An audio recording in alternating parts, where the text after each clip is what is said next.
جھک کر سلام کرنا یہ جائز نہیں ہے۔ شریعت محمدیہ میں اس کی کوئی گنجائش نہیں ہے کہ آپ کسی کو جھک کر سلام کریں۔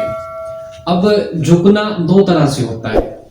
ایک جھکنا جو ہے وہ دست بوسی کے لیے ہوتا ہے، جیسے کوئی عالم صاحب تشریف لے آئیں، کوئی فقیہ اعظم، محدث یا کوئی بھی اس طرح کی علمی روحانی شخصیت آ جائے تو اب ان کی دست بوسی کے لیے جھکیں تو یہ جھکنا جائز ہے۔ لیکن اگر آپ محض سلام لیں اور تھوڑا سا جھک جائیں تو یہ جائز نہیں ہے، شریعت نے اس کو جائز قرار نہیں دیا ہے۔ ہاں، اگر آپ کسی کو حد رکوع تک جھکتے ہیں تو یہ بالکل حرام ہے۔ اب حد رکوع تک جھکنے سے کیا مراد ہے؟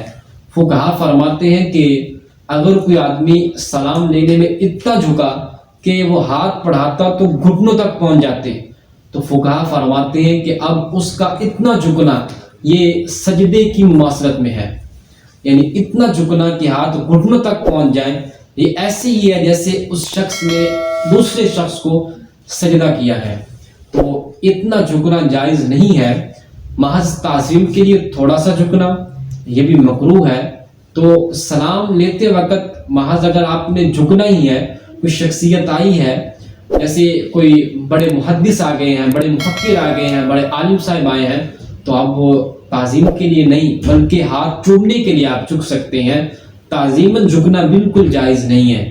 اب یہ نہیں کہ کوئی بھی فاسق مولن آ جائے، کوئی بھی بڑا علمی لحاظ سے نہیں بلکہ دنیاوی لحاظ سے کوئی شخص آ جائے تو آپ ان کے ہاتھ چومنا شروع کر دیں کہ جھکنا تو جائز نہیں ہے، چلو جھکنے کے ساتھ ساتھ ہاتھ بھی چوم لیتے ہیں، تو یہ جائز نہیں ہے۔ ایسے شخص کی تعظیم کرنا یہ بھی جائز نہیں ہے۔ ہاں، اگر والدین ہیں، چاہے جیسے بھی ہیں، والدین ہوں تو آپ ان کی دست بوسی کے لیے جھک سکتے ہیں۔